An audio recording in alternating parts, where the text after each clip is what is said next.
Have you ever had a pet die, Jack?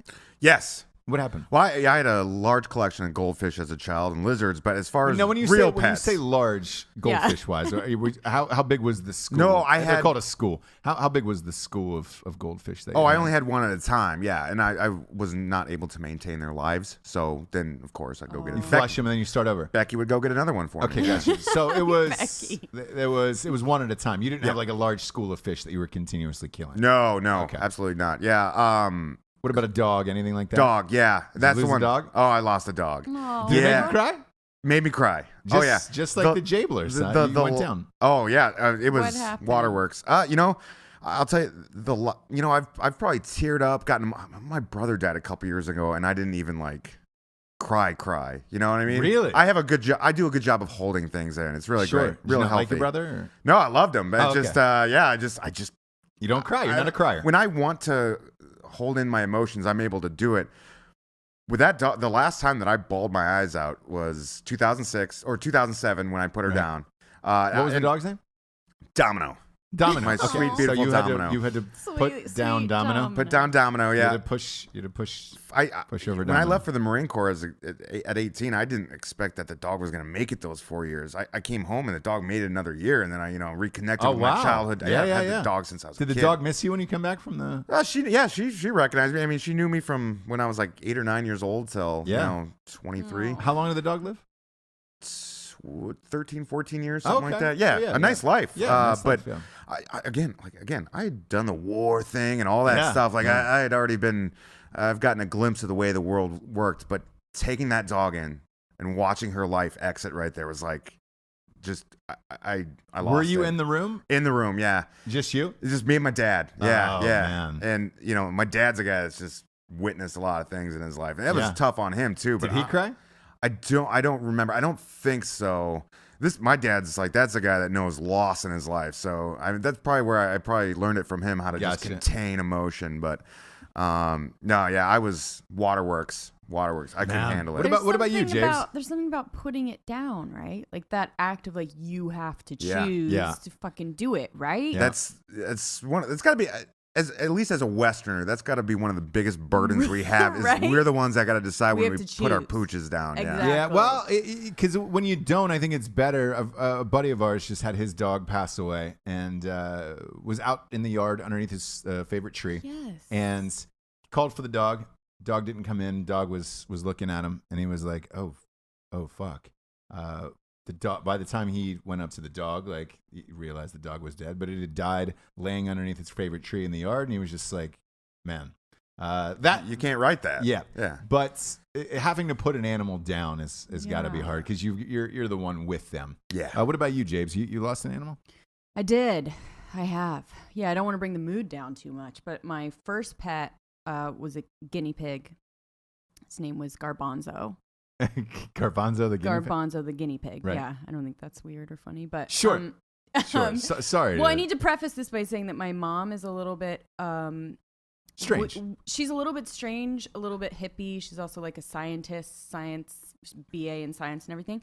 So she kind of keeps like bird skeletons and like different things and skins like animals. She's kind of like a weird mountain you're woman. normal. Yeah, you're normal. Normal. Not like Norman Bates or anything like that. No, we just have like a wall of death and it's all like different, like very Jane Austen. Yeah, I'm kidding. Things in formaldehyde and skins, squirrel skins and stuff like that, just on one wall. So I came home from school and she said that Garbanzo had jumped out of the aquarium thing, whatever that you keep him, and had broken his neck and died.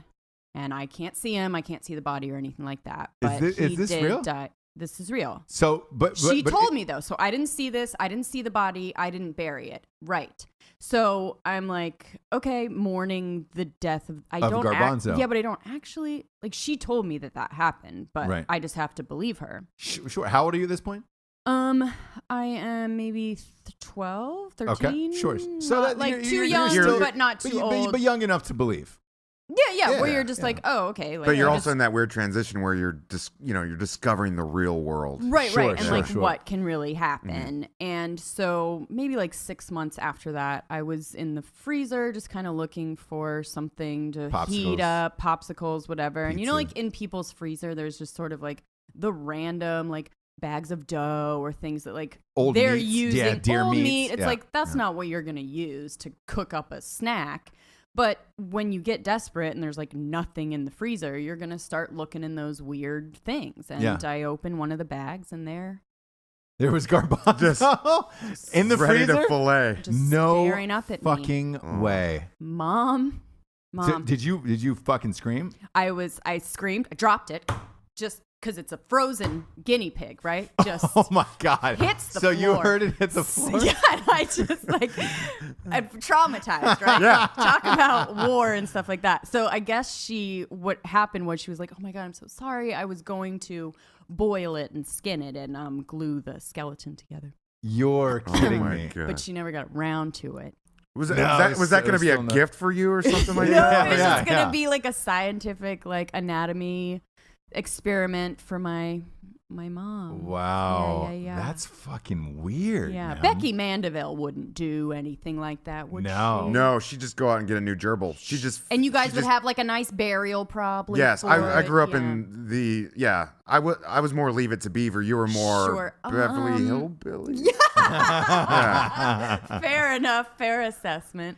Yeah. So yeah, that's just a little story that I have. Normal. I think everyone can. I lost a couple dogs. One got hit by a car, but again, I was told, and I was very young. Right. I was like 2. But they didn't do the whole he went to the farm or anything. They just told you straight up. Yeah. The other one was I lost another dog in like 4th or 5th grade, but I was staying at my grandparents' house, and it happened, and he ate something. The dog ate something poisonous in the backyard and died. And I remember my dad having to break it to me and my grandparents, and they were like, your dog has died. And I was just crying or whatever. And they were like, look, we'll cheer you up. Let's take you to a movie. And I was like, great. So we went. No, we did. We went to a movie. And you know what that movie was? I'll never forget to this day. It was Karate Kid, actually. Oh, I know. I thought you were gonna say like Old Yeller. I know, like that. Nobody would do anything like that. Oh, okay. But to this, like Karate Kid was a great enough film that it helped me overcome the death of my. It's an awesome film. Yeah, that'll take your mind off of anything. Oh, yeah. Off of the death of my thing. So it was that was okay. That's one of those films that if you're flipping through the channels or you're flipping through Netflix, whatever, and you see it, like you're like, I'm gonna watch this again. I'm okay with it. Yeah. Bomb.com, that movie. Oh God. Stop trying to make this happen. Like under any circumstance, please stop trying to make fat to make.